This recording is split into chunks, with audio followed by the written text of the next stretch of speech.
Okay. Um, Before I start, are there any questions about the course requirements or anything I talked about last time?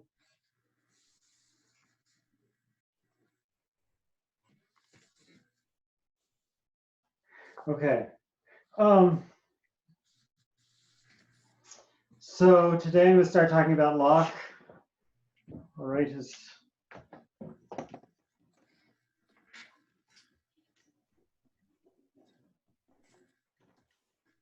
Sorry, I actually do have a question. Oh yeah. Okay. On the website where it has the readings Yes. posted, there's like a little sign between like that sometimes between chapters, and I wasn't sure like does it mean like chapter 1 and chapter 8, or is it chapter 1 through chapter 8, or Oh, you mean this little? yeah. Yeah. So that there's actually a footnote there, but yeah, that means section. That's the Okay. sign for section. So, or paragraph. So each one of these chapters has, is divided into sections. Each one has a number. Um, in the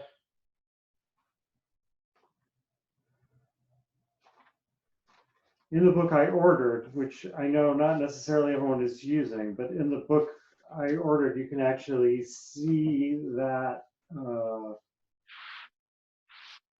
symbol. Like, I don't know, can you see here where I'm pointing to where it says section 8? Yeah. Yeah, that's what that symbol is. Okay. Um, in other, like in the Wikisource one, it just has the numbered 1, 2, 3. It doesn't have that section symbol, but anyway. And if there's two of them, that just means sections, right? So it says like, so if it says like, that means sections 1 through 5. Gotcha. Okay. Other questions? I don't know if everyone got, I also sent an email about, like, I realized that, so I guess there's some question. I don't know what the original edition did about this, but I know that in terms of the introduction, in some editions, it's counted as the first chapter of book 1, and in others, it's not, it's considered to be before book 1. So, anyway, I sent out an email about that. Hopefully, people who are reading the Wikisource version got it in time to not read completely the wrong things. But I mean, you wouldn't have been able to, because some of the assignments from chapter 4 and the Wikisource edition, book 1 only has 3 chapters. So you could have figured out something was going wrong. Anyway, okay, are there any other questions about that or about anything like that?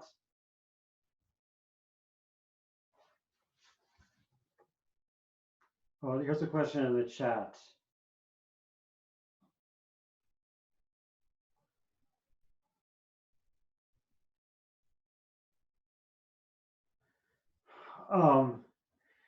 So is there going to be a brief summary of the reading? No, I really can't do that. I was talking about this last time. Maybe I should explain, like,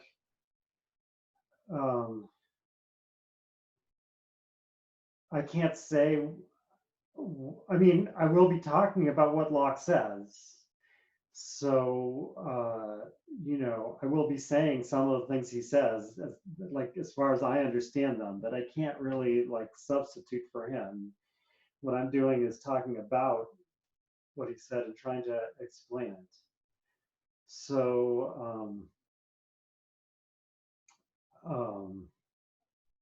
yeah, as I said last time, I'll do my best to be understandable to someone who hasn't done the reading, because I know that not everyone has, but there's only so far I can go. I can't really substitute for it. Um,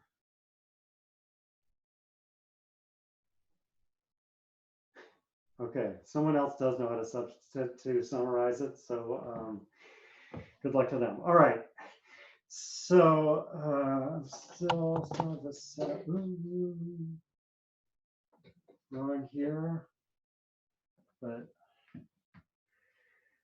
oh boy, let's record out of the way.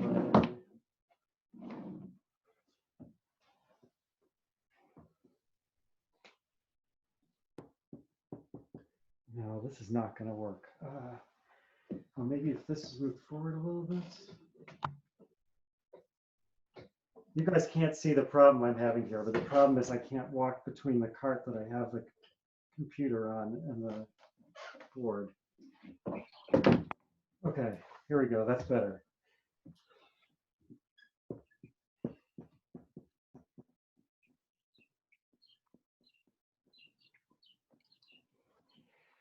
Those are his dates, copied down from the Wikipedia page that I shared with you last time briefly. What do I want to say about his life? Not much. As I explained before, I'm not mostly going to be talking about these people other than about the contents of their works that we're reading. But there are some things about Locke that are worth knowing. Probably more things than I know that are worth knowing, but these are the ones that I know that are worth knowing. So first of all, early on in his life, he studied medicine, and he practiced medicine for a while. He was also, around the same time, he was involved with a group of experimental philosophers, that is what we would now call natural scientists, around Boyle and Hooke in Oxford. So he wasn't like a central figure in natural science, but he was, did do experiments and stuff. So sometimes when he talks about doing chemical experiments, it's the kind of thing that he's actually done. After that, he started working for the Earl of Shaftesbury, who was a powerful and very controversial figure during this period. First, he worked for him as a physician. I believe he performed some painful but really successful operation on him that Earl of Shaftesbury was grateful for forever after. But then later he worked for him as his secretary. And so by means of that, he was involved in the high level politics of England at this time. And this time was the time leading up to the so-called Glorious Revolution, the Revolution of 1688. And in the run-up to that, he and Shaftesbury became prominent on the so-called Whig side, which means, roughly speaking, that they were against the king. First of all, against Charles II, and then against James II. At some point, Locke had to flee to Amsterdam. This was in 1683. He was suspected of involvement of a plot to assassinate Charles II. I think historians mostly now believe that he wasn't actually involved in that plot, but he was suspected of it, so he had to flee, and he lived in Amsterdam until after the Whig side won the revolution, got rid of James II, brought in William and Mary, and that was in 1689. Locke returned to England, and after that, most of his work, his major works, were published after that, although a lot of them were written before that. Okay, so that's just, I guess, a brief background of his involvement in various other things besides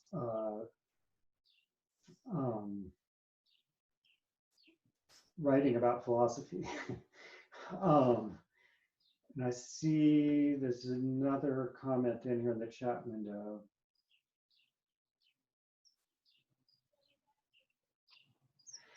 If empiricists thought that the senses were the way towards knowledge and reason, how do they explain the abstract sciences such as mathematics and theoretical physics?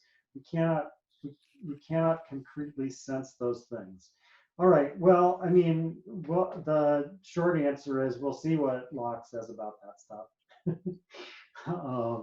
He, of course, theoretical physics, such as we had it, you know, didn't exist then, but he was up on the latest physics, which was Newton's physics. He actually knew Newton somewhat, and personally. So we'll see. He does have things to say about how we know, number one, about numbers, and about geometry, and number two, how we know, or how much we can know about the true nature of natural things. Okay, but we will get to that later. All right, so anyway, so that's all I wanted to say about Locke's biography. And now I'm going to start talking about the things he discusses in this reading. So first of all, I want to introduce a distinction between judgments and ideas.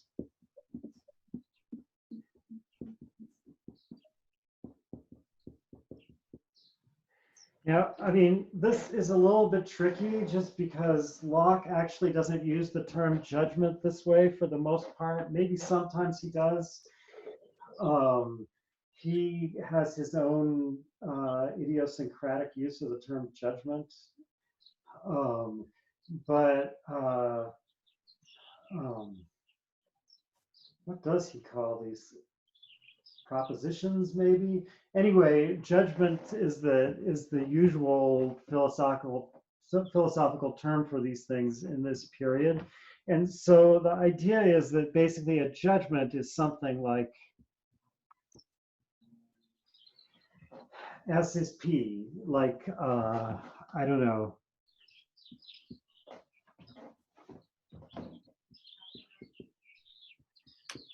Roses are red. Would be a judgment. At least if this is taken to mean all roses are red, then it's a false judgment. Of course, they're not all red, but it's a judgment.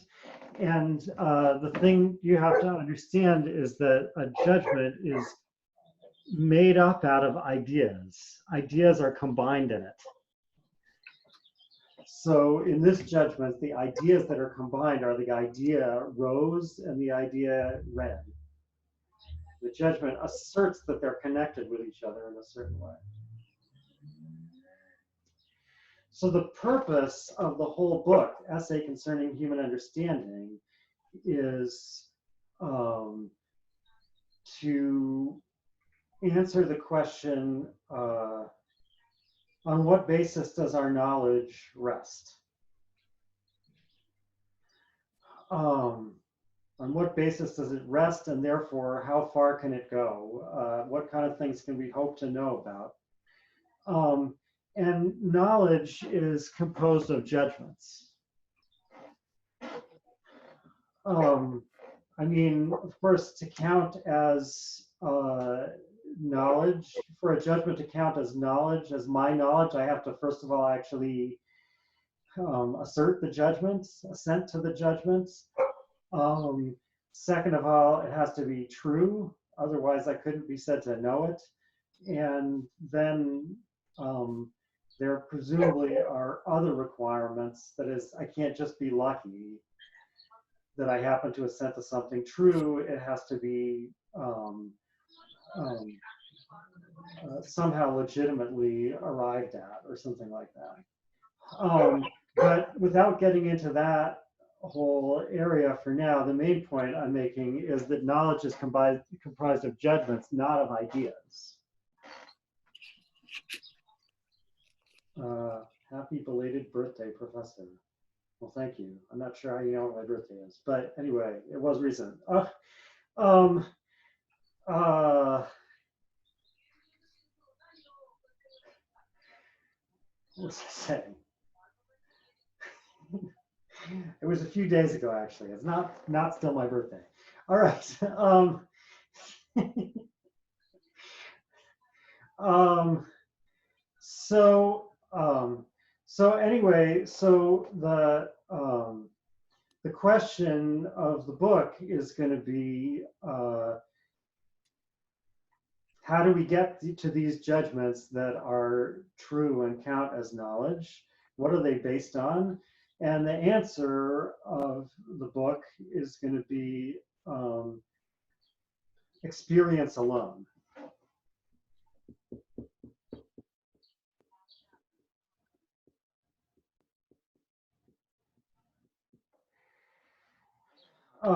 That is empiricism. Um, so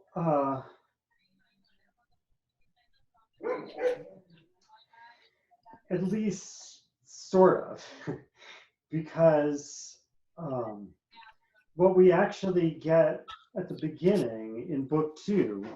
So the reading from today was from book 1 and the beginning of book 2. So book 2 is actually not about where we get our knowledge, but about where I get our ideas. And in book 2, Locke purports to show that we get all our ideas from experience. Later on in book 4, when he talks about the kinds of relationship between ideas that form judgments that can be parts of our knowledge, it's going to turn out that, according to Locke, we haven't always learned about those relationships between ideas from experience, that is, from further experience. Sometimes, once we get the idea, we already know, can already see, so to speak, how it's related to other ideas without further experience. So that actually makes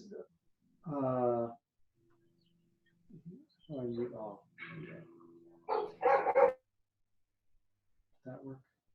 Stop hearing that dog barking? Yes.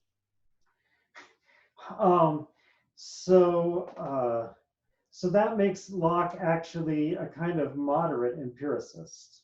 He does think that we don't have any, all our judgments are about things that we know about from experience, like roses or the color red. But I think, let me change this view here. Oh, but that's kind of a problem. Now I don't see myself.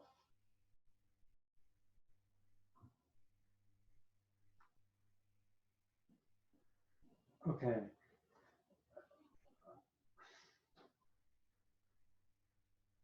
Oh, it's all right because I'm not sharing the screen anyway. Okay, never mind. Sorry. I'm still getting used to this technology here. Right. So he thinks that all our knowledge is about things that we're familiar with from experience, but he does think that we can know certain things about those things we're familiar with in experience without actually experiencing how they go together or don't go together. Anyway, we'll talk about that when we get to it. But for now, the main point is that he thinks that, at least as far as the subject matter of our knowledge goes, it all comes from experience. And the competitor, which he considers, I didn't leave room to write this above book 1, so I'll write book 2. So I'll write book 1 under book 2. The competitor that he considers as the basis of our knowledge, competitor to experience as the basis of our knowledge, is that our knowledge might be based, at least partly, on innate principles.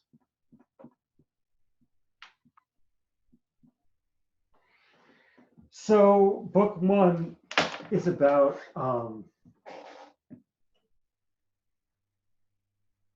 ruling out that competitor.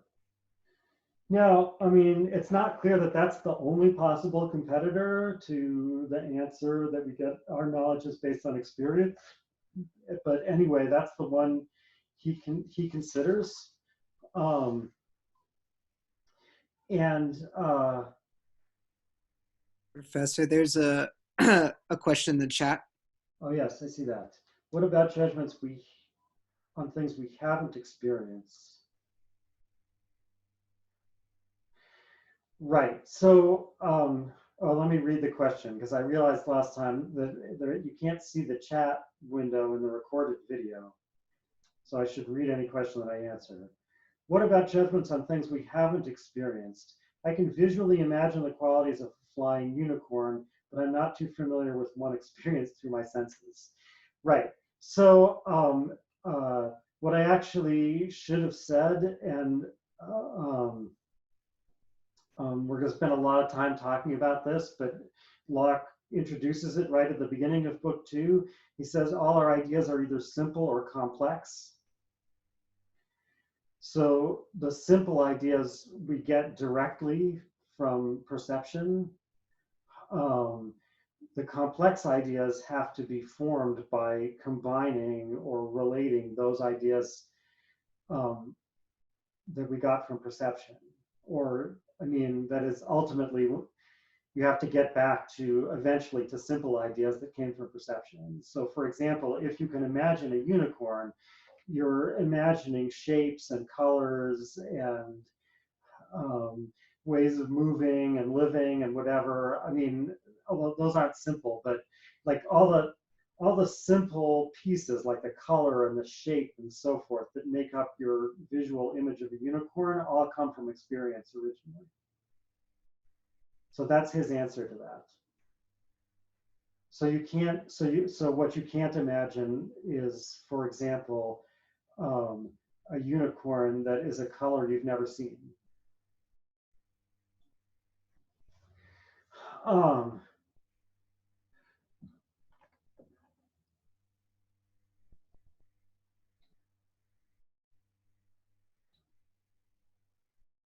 Sort of, yeah, okay, that's kind of the same thing I just said. All right, we'll actually see that Hume considers a possible, even though he agrees with Locke about this, for the most part is worried about a possible exception where maybe we could imagine a color we've never seen, but anyway, at least it's plausible. You can't imagine a color you've never seen, a taste you've never tasted. Oh, right, so the idea of a unicorn is complex. Examples of simple ideas would be like white, bitter.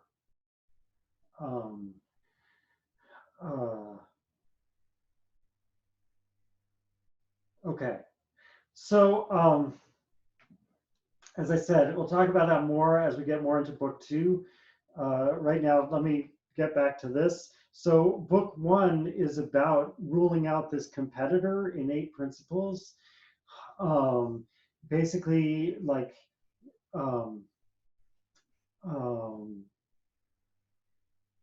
considering the answers in the arguments in its favor and showing that they're no good, and moreover offering arguments that it couldn't be true.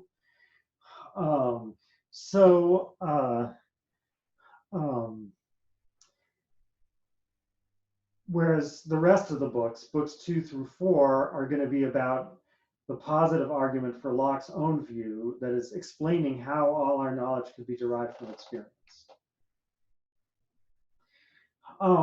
And strictly speaking, Locke says that he could have just done that. So he could have started with book 2 because he claims that the burden of proof is on the other side, right? He says that if there's some way I could have gotten some knowledge from experience, then it's not reasonable that I would also have an innate principle that tells me that. Why would I need an innate principle if it's something I can learn from experience? So again, so he says that really the burden of proof is on the other side, but nevertheless, as I mentioned, he never likes to leave things at that. He always will beat his opponent into the ground however he can. So not only is he going to offer his positive argument, but first he's going to try to rule out his competitor. Okay, so that's what book 1 is about. Now, unfortunately, a principle is a kind of judgment. Right, an example of the type of principles that Locke's opponents think are innate would be number one, it is impossible for the same thing both to be and not to be. That's an example of a theoretical principle.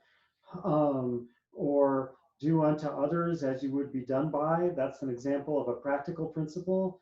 Those are both things that some of his opponents claim are innate. So those are examples of judgments, obviously not ideas. And therefore, confusingly, I think, Locke ends up discussing judgments before he discusses ideas. And it's confusing because judgments are made up out of ideas, not the other way around. So therefore, I'm going to actually talk about it the other way. That is, I'm going to start talking about what he says at the beginning of book 2, and then I'm going to go back and say something about innate principles, what they're supposed to be and how he ruled them out, how he claims to have ruled them out. Okay, other questions about that so far? It's always distracting when I do this, and especially when I'm not supposed to touch my face. Well,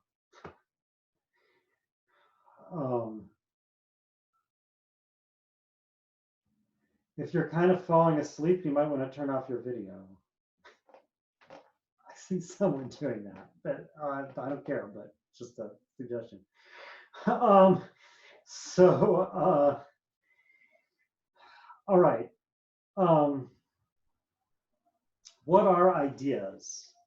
So like I assigned that one section from the introduction, section 8 of the introduction, which that is in the book that I have, it's section 8 of chapter 1 of book 1, because that's all Locke ever like really says about what he means by ideas in this book.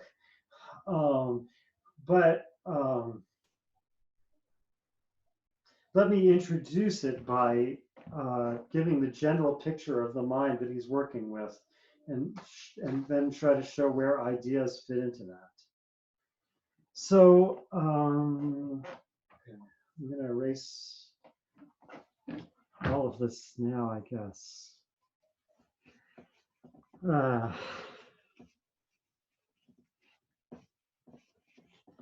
wish I had my big blackboard.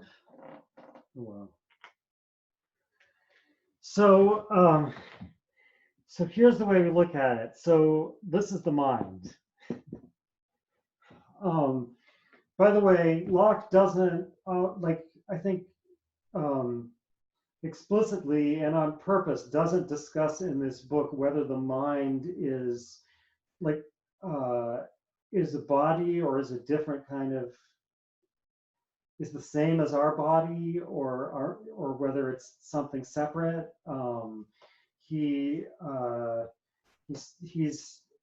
claims to, I think, be treating the subject in such a way that it doesn't depend on that kind of metaphysical question. He seems to incline to the idea that our mind is a spirit, that is a substance that's not a body.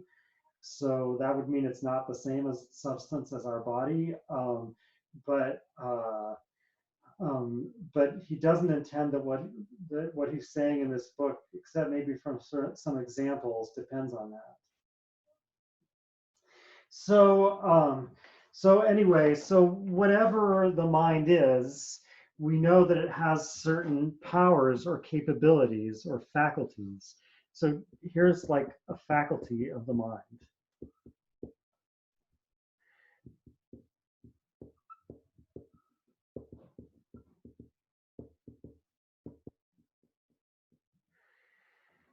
Right, these are all translations of the same Greek word, dunamis. This is a P.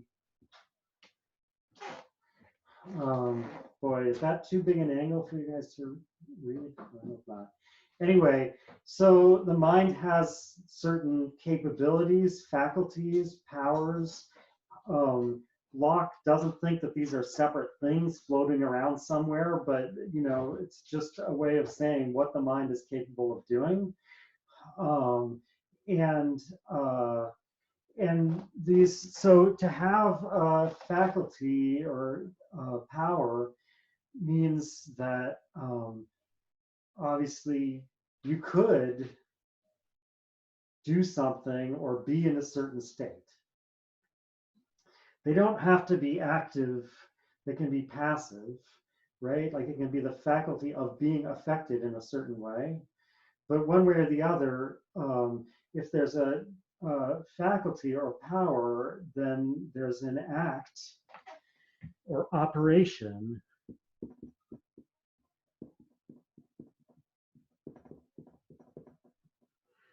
Right, this is bad the way I'm writing down at a slant like this.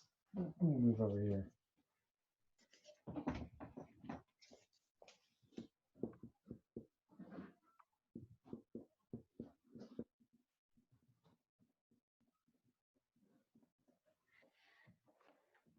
And this is what actually, I mean, act, the word actually is from act, right? This is what actually happens when you exercise the faculty. So Locke mostly calls these operations of the mind. So the operations of the mind are when it actually is doing one of the things that it can do. And there's two basic kinds of these operations. Well, maybe there's actually three. No, actually, I think he thinks there's two, really. Volitions and thoughts, right? So volitions are acts of will. One of the faculties of the mind is the faculty of will. And that means that we're capable of desiring things, choosing how to act. And when we actually are desiring or choosing, that's an act of the will or an operation of volition. And on the other hand, there are thoughts, which are acts of the understanding or the other theoretical faculties of the mind. Most important one being perception.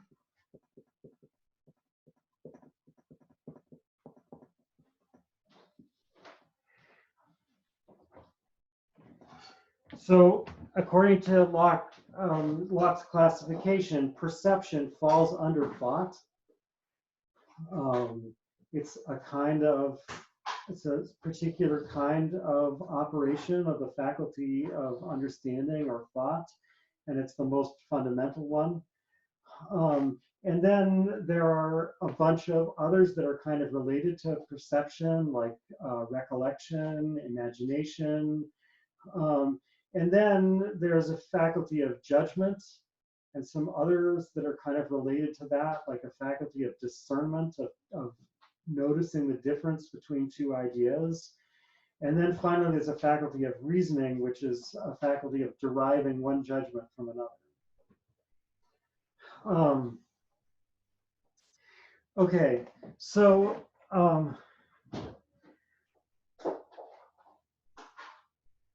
these acts are a kind of state of the mind, whatever the mind is, but they're a special kind of state. They're a kind that is about something. That is, the mind desires something or thinks, perceives, judges, thinks about something. And the something that the act is about is called its object. And now I really have not left enough room here to draw this.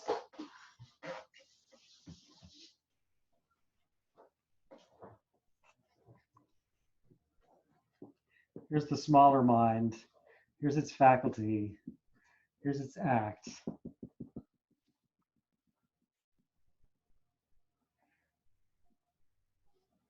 And its act refers to something which we call its object. That is the object of that act. So this is important. Objects are always objects of acts. Object is not a synonym for thing or being the way we sometimes use it. right? We sometimes say like how many objects are there on this table or something.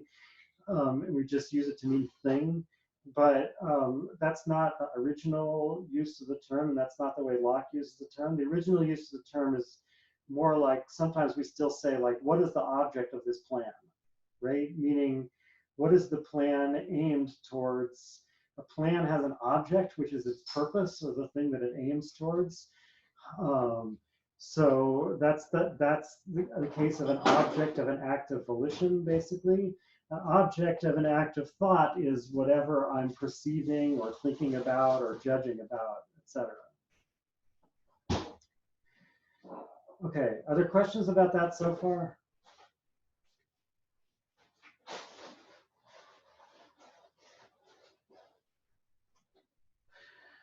Okay, so I haven't mentioned ideas yet. Here's how ideas come into this picture. According to Locke,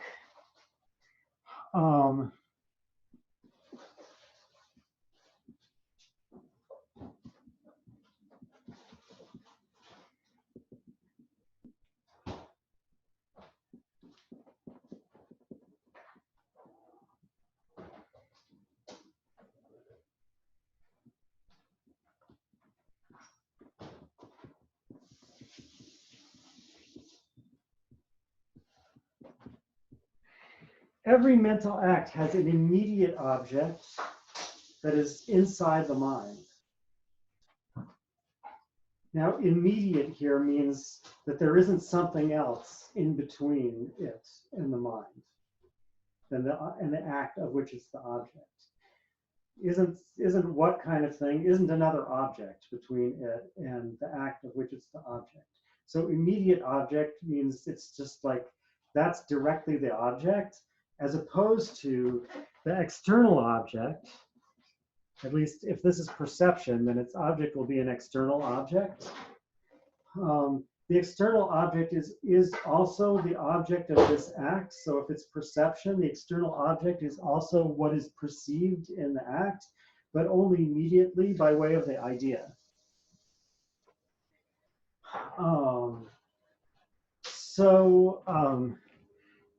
This external object is, according to Locke, is going to be a quality of some body or spirit outside of my mind, or sometimes, in the case I'll talk about in a second, inside my mind. But in any case, either way, I manage to refer to it, to think about it, to perceive it, whatever, only by the mediation of this other object that is inside my mind, that's called the idea. So is the external object a representation of the internal object? I think normally we would say the other way around.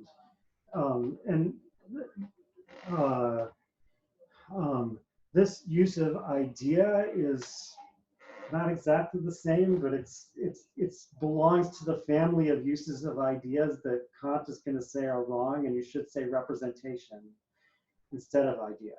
So it would make more sense to say, so that is, idea and representation are kind of two words for the same thing here. So it would make more sense to say that the idea, the immediate object, is a representation of the external object.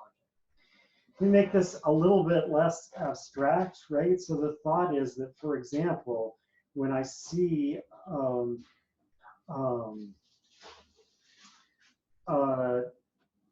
red apple, what I immediately see is a certain sensation of redness that's inside my mind.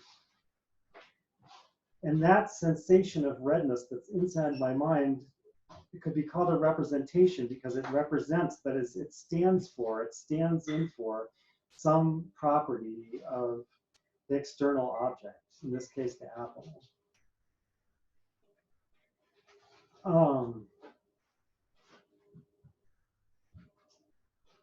So this is sometimes called a double object theory, or the double object theory, for obvious reasons. Every time I perceive or think about or desire or whatever, anything, there's always two objects. There's the immediate object, and then there's the mediated object, the object that I refer to only by means of this immediate object. And that's what Locke means when he says,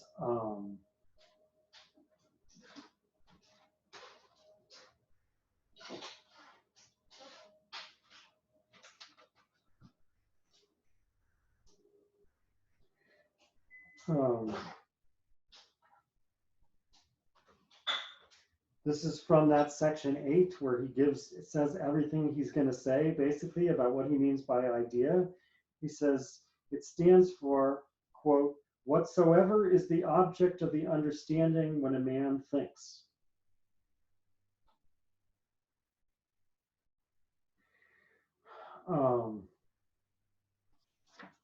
What he means by that is the immediate object of understanding when a man thinks. Oh, no, so now there's a question from iPhone. Is Siri? Are you asking me a question? All right. So can it be loosely thought of as an inverse of Plato world of forms?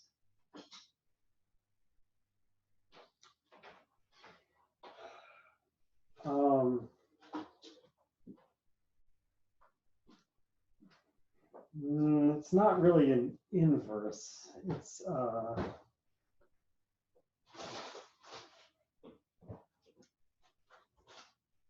I mean, so okay. So like first of all, if you're trying to connect it with the use of the term idea in Plato or in talking about Plato, but I mean, he does use the term idea himself. It's really a quite different use of the term idea. That's part of why Kant gets upset about it. He says this is the wrong way to use the word idea. You should use it for what Plato is talking about, basically. But I guess a more complicated answer might be that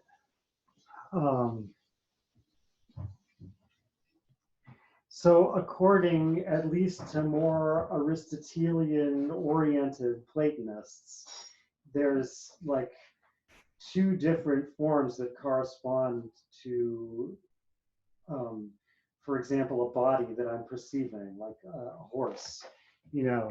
So here's this horse, Bucephalus. Bucephalus is Alexander the Great's horse, a typical philosophy example. So, so here's this horse, Bucephalus. So, you know, I see this and recognize it as a horse.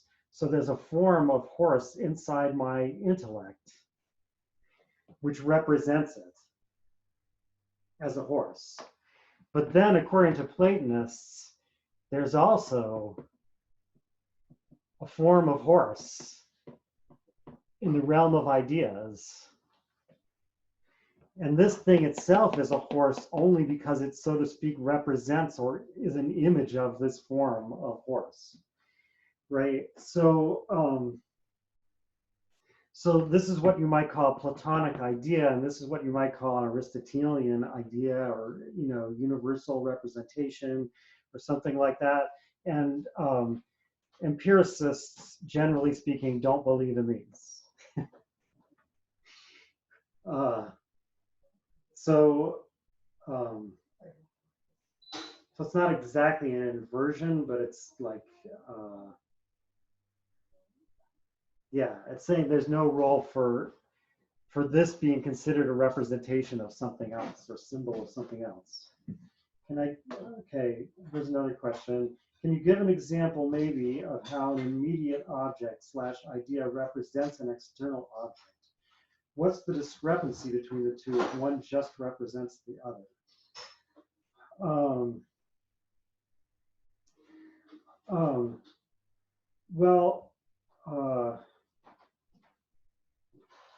So in the case of a simple idea, in a sense, Locke is going to say there can be no discrepancy between the two, which is why he's going to say that our simple ideas are does he use the term true for this? I'm trying to remember. True or valid. I forget exactly what word he uses. I think he says true, even though that's not normally what we would say now. The simple, that is, the object of the simple idea always actually exists. Why is that? Because the simple idea just stands for whatever causes me to perceive that simple idea. That's what it represents. So in other words, there's a relation, this arrow going this way is reference.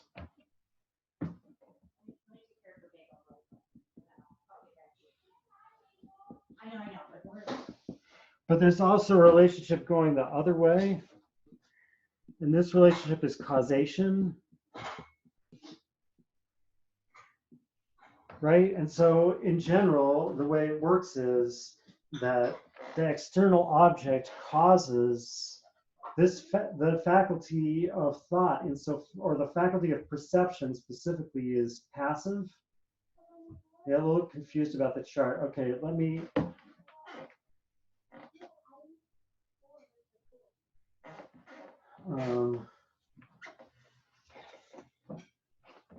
erase some of the junk that's around the chart.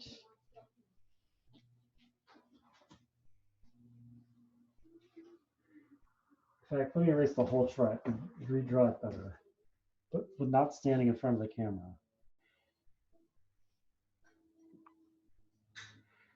So here's the operation. Let's say in this case it's perception. Perception is the most fundamental operation of the mind, according to Locke. So the perception is a perception of something. Of what is it a perception? Well,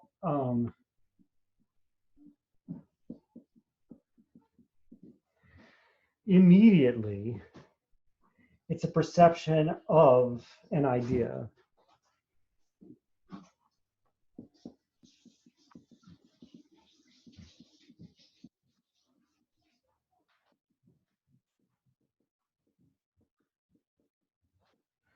Right, so this dotted line here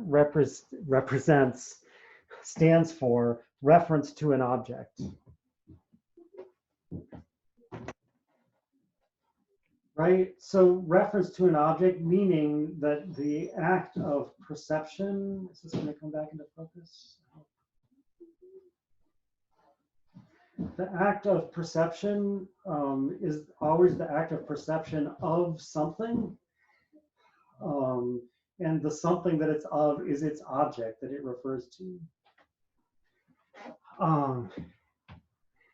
But this idea stands for something. So let's say this idea is, example of this idea might be,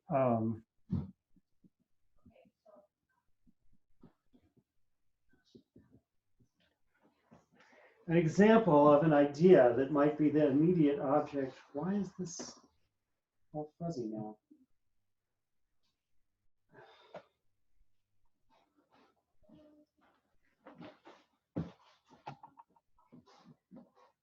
Maybe worse. Okay, I don't know. I'll have to try to write bigger, but right. So the immediate object of my perception might be this. Yeah, I'm sorry. I know that's what I was just saying. The camera's out of focus. It's supposed to be self-focusing. Maybe if I turn it off and turn it back on again.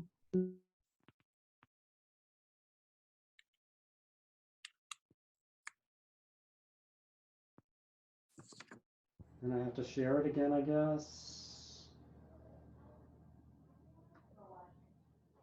Content from second camera.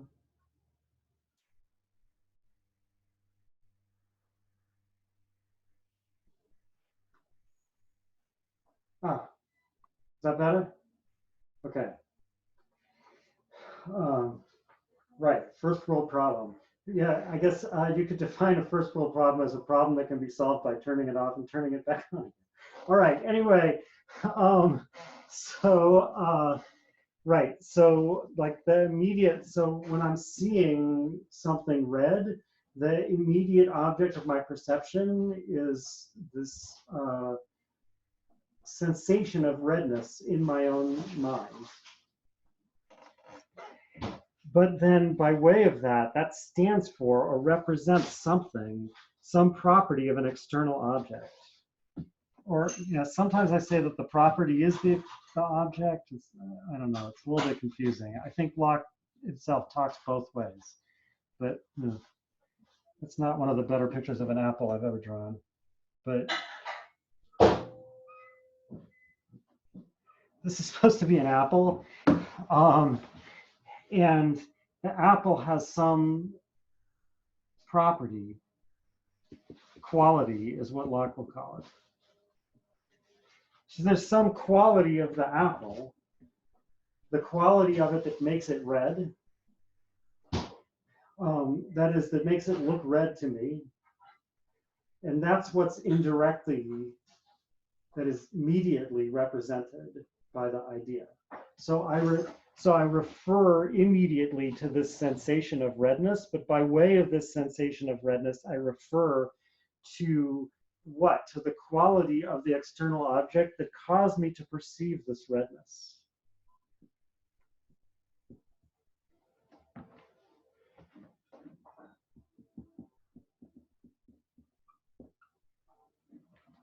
Right, so this arrow going that way represents causation. This is an arrow.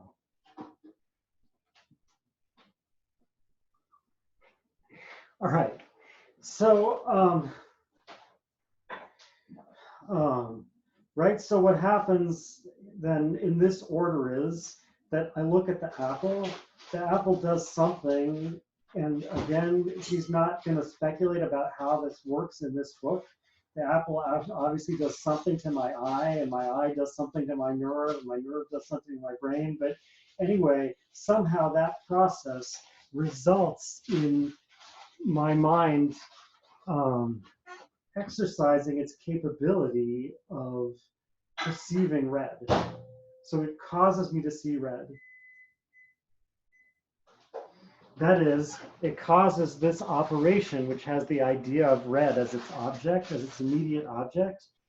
And then, by way of that, I use that to represent the external object that caused the perception in the first place. Is that a little bit clearer? Do people still have questions about this? Because this is kind of important.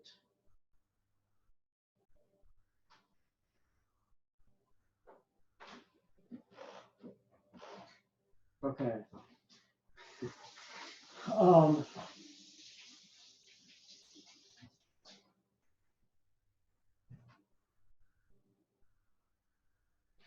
Okay, so now let me add the one further.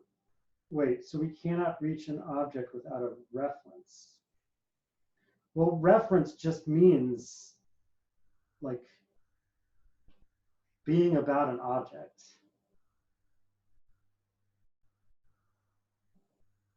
So I guess what you mean to ask is like, we can't refer to an external object without an idea in between. And yes, according to Locke, that's the case.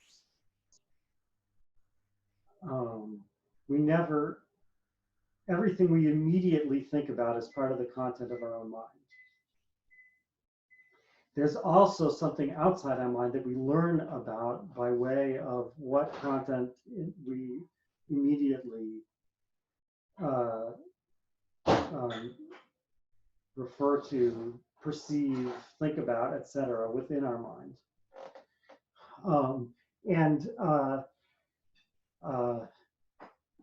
Of course, there's going to be a question, wait, if everything that we ever think about is within our own mind, how do we know that there's anything outside our own mind? So it's not that easy to understand Locke's answer to that.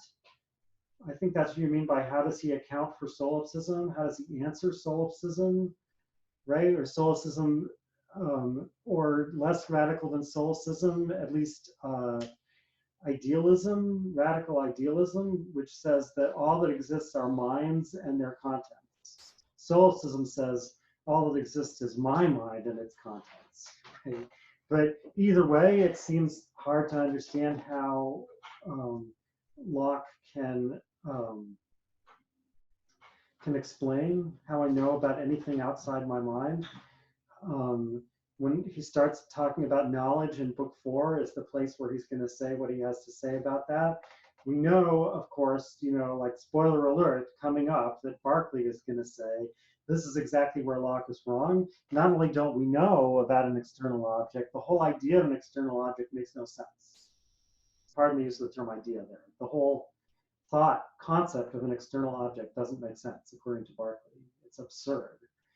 But that's not Locke's position, so we'll have to first try to understand Locke's position. I actually like Locke more than Berkeley anyway, but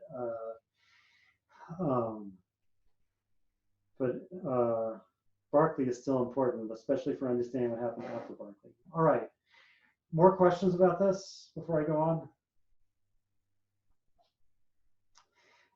Is perception a faculty or the operation of a faculty?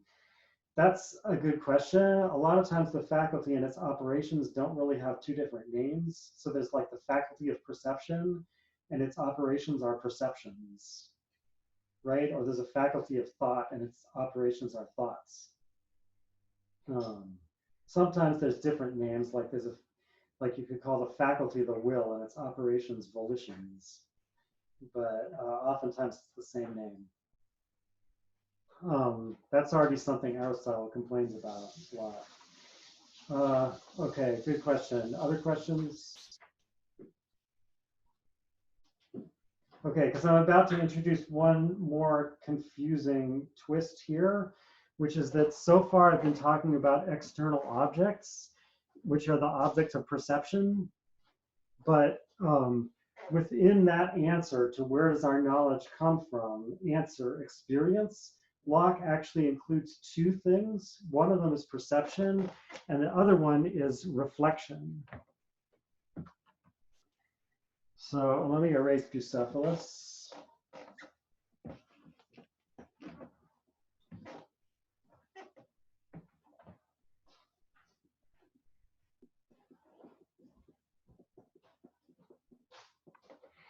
So reflection is another kind of operation of the mind. It's the act of a different faculty, the faculty of reflection, although these both fall under the broad umbrella of thought. So it's the faculty of reflection. An act of reflection also has an immediate object, which is always an idea. And it has a mediated object, an object that we only refer to or represent by means of that idea. But in this case, the mediate object is not an external thing, but another operation of our own mind.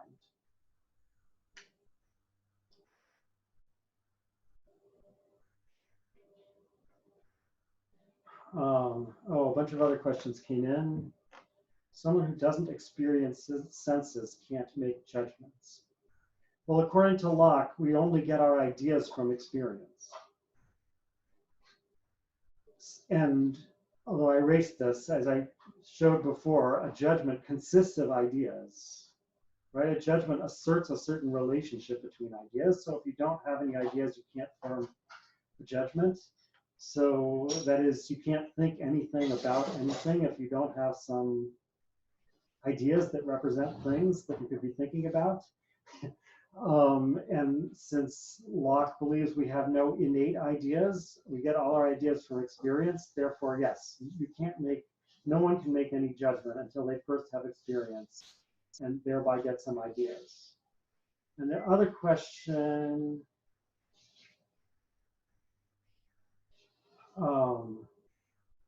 was a question about what I mean about perception being passive.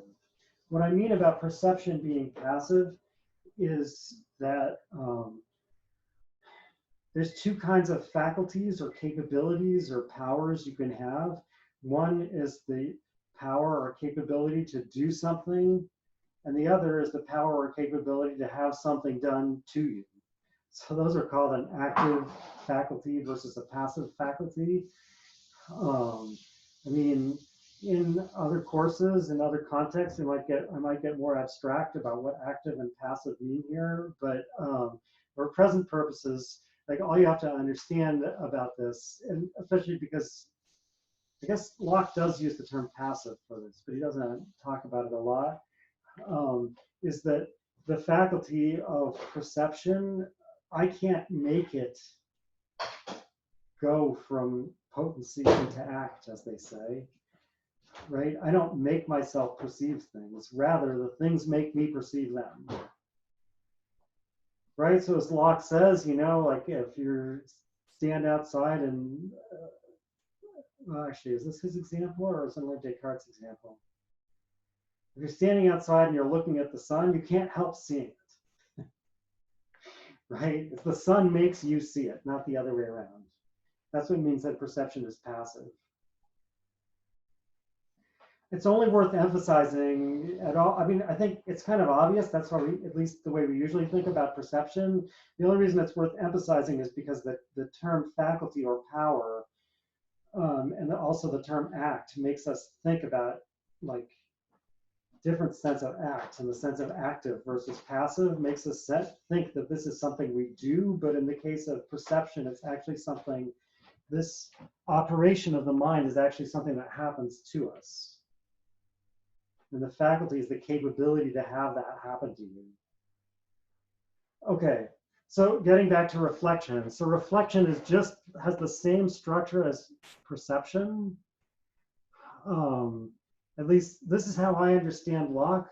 I think it's pretty clear. I know that like a lot of things I'm going to say about Locke, this is controversial, and you'll find other people who will say something else. But as far as I can see, reflection has exactly the same structure as perception. So it also has an idea, which is an immediate object, and something else, which is only represented by the idea, which is, so to speak, the final object, the ultimate object, the mediated object. Only in this case, what that object is an operation of our own mind. So for example, perception, right? So Locke says that there's an idea of perception, which we get by reflecting on our own acts of perception. Just as we get the idea of red by seeing external objects that are red, we get the idea of perception by reflecting on our own acts of perception. And if you ask how we get the idea of reflection, we get the idea of reflection by another reflection, reflecting on our own act of reflection. One of our other acts of reflection, presumably. But so important to understand this, at least if this is a right account, which I think it is, that number one, reflection is not more immediate than perception. It's not like I have immediate access to the operations of my own mind, but not to external things. In both cases, it's mediated by ideas. And on the other hand, in both cases, my access to ideas is immediate. So if you ask, like, how do I know about the idea of red? Is that by reflection? And the answer is no. I know the idea of red by this act of which red is the immediate object. Or, I mean, that is, that's how I'm familiar with it and can know things about it in judgments.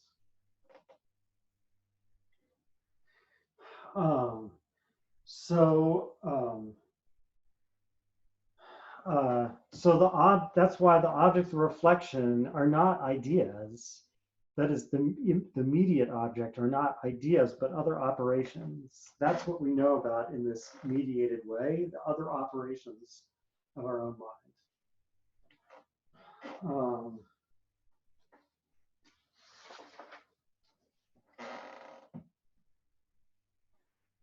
Okay, that took a lot longer than I hoped it would, but in ways for a good reason, because there's so many questions. And I noticed this last quarter, but now this quarter maybe even more. It's definitely one advantage among the many disadvantages of this way of delivering a lecture is that people seem to be much more willing to ask a question in a text chat than by raising their hand and actually asking the question. All right, but in any case, let me see what. Okay, so therefore, I'm going to talk only briefly now about the classification of ideas, which we're going to have a lot of time to talk about later anyway.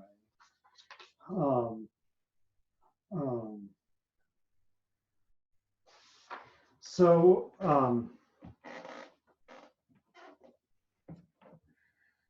should I erase this? I don't want to erase this. I'm going to have to fit something else on this little board.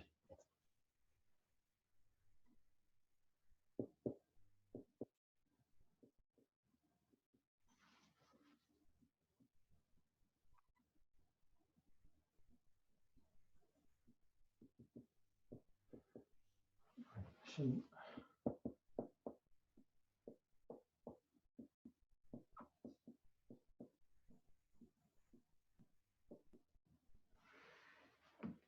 Here, these are the two main distinctions that Locke makes between different kinds of ideas. The first one that I already mentioned, and that is going to provides the main structure for most of book 2, is the classification of ideas into simple and complex. So we'll talk about that more later. I think it's good enough for now that you have some examples of what simple ideas are supposed to be like. The other example, Locke doesn't emphasize quite as much, although he does spend a fair amount of time talking about it, but it's going to turn out to be very important because, as we'll see, this is another major disagreement between Locke and Berkeley. Berkeley says there are no abstract ideas. When we get to Berkeley, we have to talk about exactly what he means by that, but it's definitely intended to be at least an attack on Locke's position, which is that some of ideas are particular and some of our ideas are abstract. So this is a little confusing because abstract shouldn't really be the opposite of particular. The opposite of particular is universal. The opposite of abstract should be concrete. And that is what Berkeley is going to say, abstract versus concrete. But Locke kind of mixes those distinctions together somehow. They are related to each other somehow, but it still makes it a little confusing. So I'm going to just talk briefly now about what the difference between abstract and concrete would be. And then later on, I'll have more to say about how that lines up with the universal versus particular distinction. So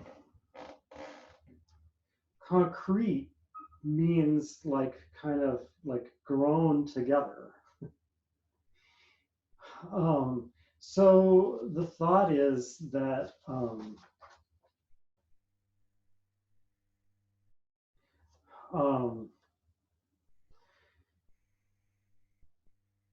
certain qualities or properties occur together, and oftentimes that they necessarily occur together. Like, so for example, if I have a white snowball,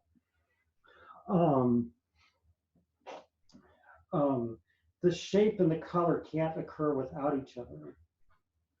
I mean, of course, the shape could occur with some other color, and the color could occur with some other shape, but you can't just have the shape and no color, or vice versa. So the concrete snowball, my snowball got kind of squashed. Still squashed. Oh, maybe that's the camera that's doing that. I don't know.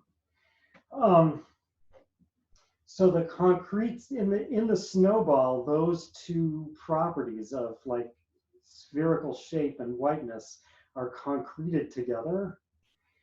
And yet somehow we're able to form an idea of whiteness without any shape.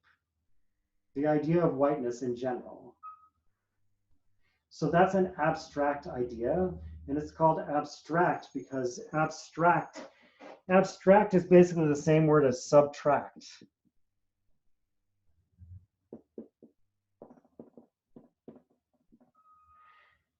It means like taken out, taken off from, and the thought is that these qualities that necessarily go together in the thing, in thought, I can take one off from the others and consider it by itself.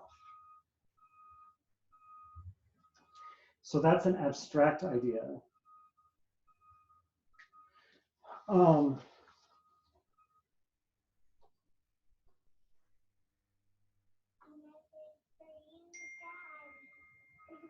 Now you notice that when I talked about that, I talked about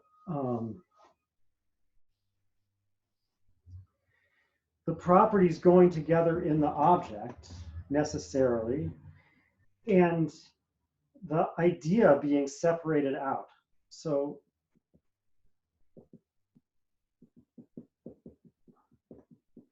it's separated out from presumably like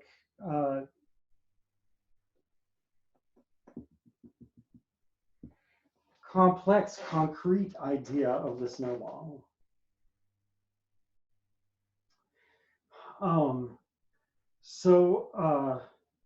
And this is, so in other words, the place where the properties necessarily go together is in the external object. The place where they can be taken apart but haven't yet been taken apart is in the idea.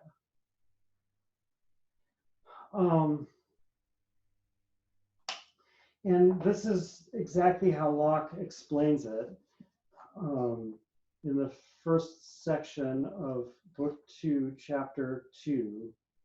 In this edition that I ordered, it's on page 121.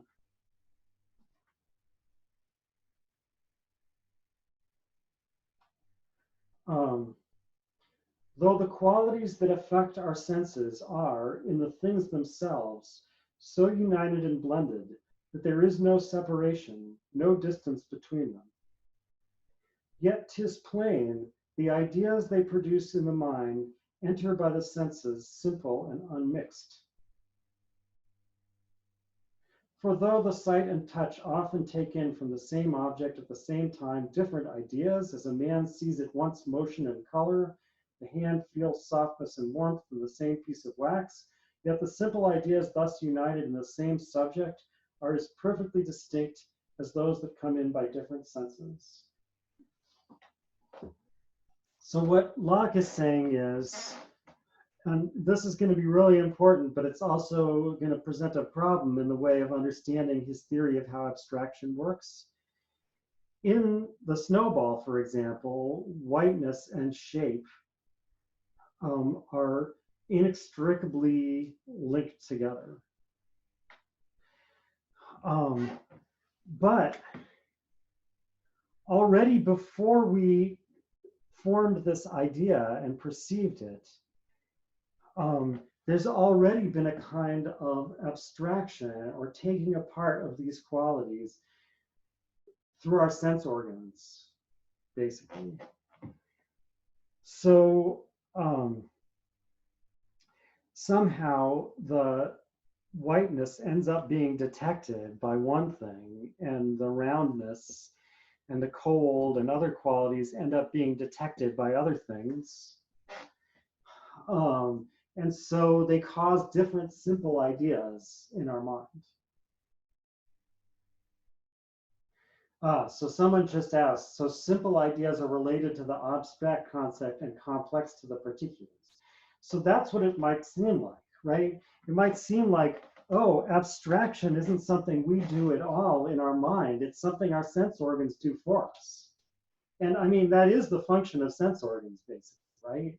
There's a sense organ is a special kind of body that only reacts when you change something in a very particular way, right? So like, or I mean, here, of course, we have to split the eye up into a lot of little sense organs, little sensors in the back of the retina, or however this works, right? But the point is that, you know, when you change the color without changing the shape, the sense organ has a part that reacts only to that. But as long as you leave the color the same, we'll not notice anything, right? As opposed to, like, in general, normally when you change some body, it changes all its effects on other bodies. That's why sense organs have to see. I said I would discuss this briefly, and now I'm getting really involved in it. But anyway, so that's basically what sense organs are for. And so you might think, oh, that's abstraction. Except that Locke also says right here near the beginning of, well, actually before this, actually says it in book 1, that when babies are born and while they're still children, they don't have abstract ideas at first. At first, they only have particular ideas. And abstraction is something that we learn how to do when we get older, when we come to the use of reason, or approximately that time, we start being able to form abstract ideas. And the most abstract ideas, like being, are very difficult to form, and some people never form them. So that seems to be kind of, so the first one seemed to suggest that the abstract ideas are simple ideas, and but this, so that would mean that everyone has abstract ideas, first of all, and then we could combine them to form more complex ideas. But the second thing about saying that we don't learn to abstract until later makes it sound like an abstract idea is something different than a simple idea. Everyone right away gets simple ideas. That's what the sense organs do, but that's not enough to have abstract ideas. So later we come back to Locke's description of how abstraction works. We have to keep that in mind.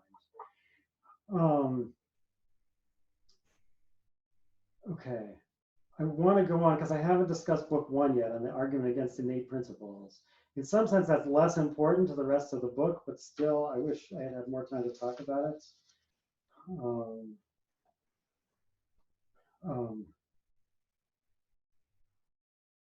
Okay, but at least, all right, so here's what I want to say about it. So first of all, yeah, let me erase this whole picture here.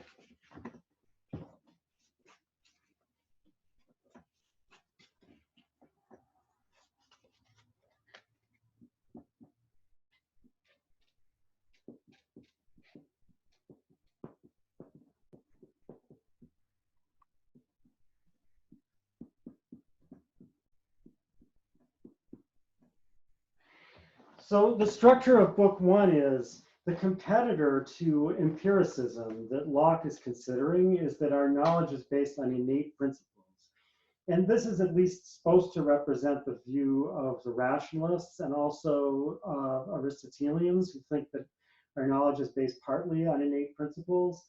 Whether they really mean by that the same thing that Locke means by innate principles, you know, whether he's representing fairly is not clear, but since we're not reading this course, I'm not going to get into that. I'm just going to try to explain what view he thinks he needs to refute.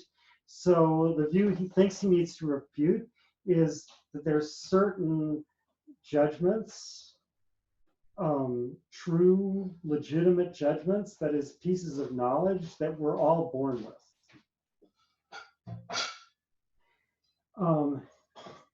And moreover, there are judgments that are fit to serve as principles. that is, as you might say, as first principles of knowledge. Although principle really actually means that they're first, so that's kind of redundant. But where's my laptop not charging? I think I have enough, I think, to last to the end anyway. All right, so right, so a principle actually means first, beginning, right? And that indeed is I mean, you could believe that we have all kinds of pieces of knowledge that we're born with, but if it's going to serve as a competitor to the idea that our knowledge is based on experience, then you want something that our knowledge can be based on, and that's why you want innate principles. So that's the view so innate principles is what he wants to show that we don't have. And innate ideas comes up only as part of an argument against innate principles. And so that argument actually is made in chapter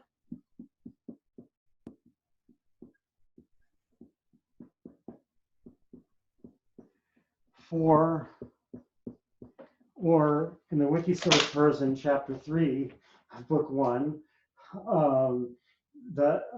he makes, it's kind of like a supplementary argument against innate principles. He's already shown in chapter 1 and 2, chapter 2 and 3, or 1 and 2. He's already shown to his own satisfaction that there are no innate theoretical principles. That is, no first principles of knowledge about the world, and there are no innate practical principles. That is, no innate first principles of morality, first principles of action. But in that final chapter, he says, moreover, even forgetting about all those arguments, I can show you that we couldn't have any innate principles because we don't have any innate ideas. Or anyway, if we have any innate ideas, they aren't the ones that are suitable for use in innate principles. So in what sense does he allow that we might have some innate ideas? Well, taking innate literally to mean like at the time you're born. In that sense, he'd admit, yeah, when babies are born, they have some faint ideas of warmth or hunger or whatever. But obviously, those things are not suitable to function in principles from which all our knowledge could be derived. So that's not really important. And the reason it's not important is because what he's doing with the thought of an innate idea here. So he says we don't have any innate ideas of the right kind, and therefore we couldn't have any innate principles because principles are made out of ideas. So Locke's saying that we don't have innate principles, but we do have innate ideas. Well, he's saying we don't have innate principles, and we either don't have any innate ideas, or the innate ideas that we have are innate only by a kind of technicality, in the sense that we like acquired them in the womb, right? Like acquired them by prenatal experience. So they're not what people who believe in innate ideas have in mind when they talk about innate ideas. So to all intents and purposes, again, there are things like warmth, hunger, pain. Those are things that he might admit in this technical sense are innate, but they're not things like being, possibility, God, substance, unity, right? Those are the kind of ideas that the proponents of innate principles will want to say are innate, and Locke definitely says we don't have those either. And then Cameron asked, what about innate knowledge? Well, I guess since, again, knowledge is composed of judgments, and judgments are composed of ideas. If we don't have innate ideas, we don't have innate knowledge. Now, could you say that the baby knows that hunger is not thirst or something like that? Locke says that we know things like that as soon as we start to have memory, probably. Is that before or after we're born? He doesn't know. and it's not that important. Right? I mean, this points to a question about the whole argument about innate, which is that even whether that's really the right concept to use here at all. Kant is going to say, coming after all these people, that it's not. But the question isn't when we first started to have a certain judgment, but like what it's based on or something like that. But anyway, so Locke takes himself to be refuting the view that we're born knowing certain things and certain things that are suitable to be the basis of all our knowledge. So not something like hunger is not thirst, but something like that it is possible for the same thing to be and not be. Some kind of very general principle from which somehow or other all of our knowledge might be deduced.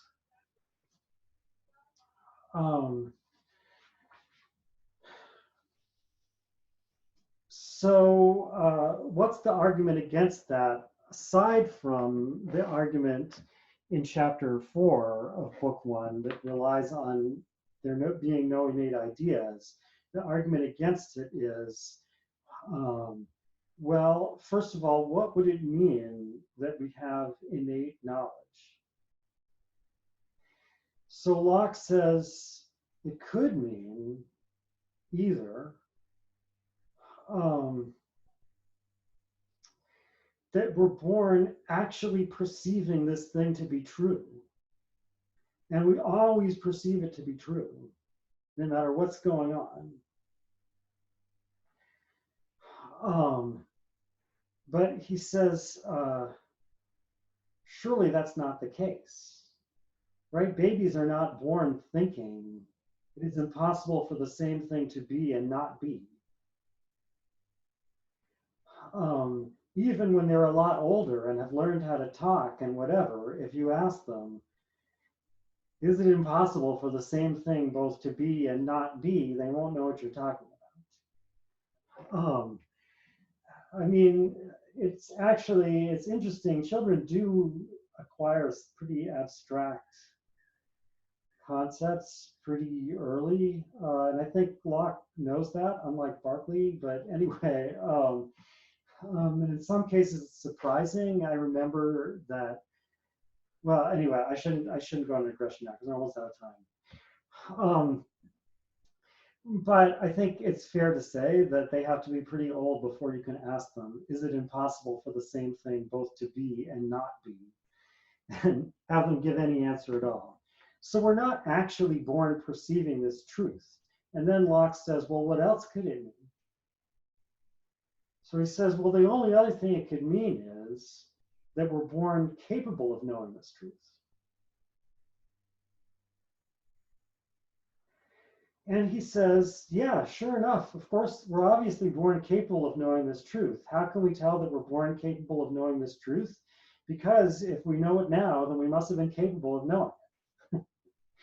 Right? So, but that applies to everything we ever will know. And moreover, even to lots of things we never will know, because we're capable of knowing them, but we never actually learn them, right? So if just being born capable of knowing something amounts to it being a piece of innate knowledge, then all our knowledge is innate. That's not what they meant to say.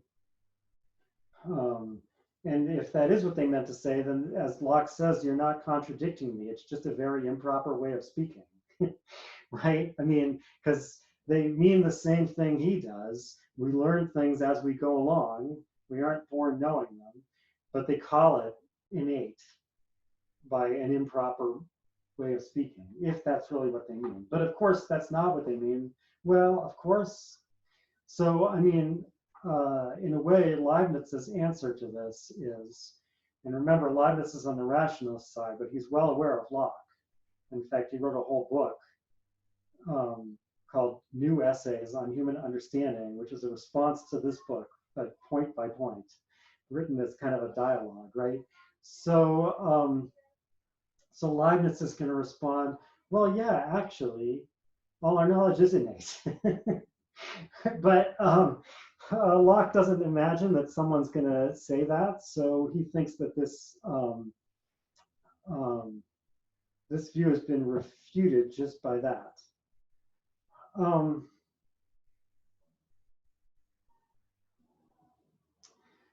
The thing I didn't have time to talk about is how this is related to the argument from universal assent. I guess there's only 2 minutes left, so I'll just try to say what that argument is supposed to be, and why it's a little bit weird from Locke's point of view and how he refutes it. So the argument is supposed to be, we know these principles are innate because everyone everywhere assents to them. And Locke says, it's not true that everyone everywhere assents to them. Children don't assent to them. Idiots don't assent to them.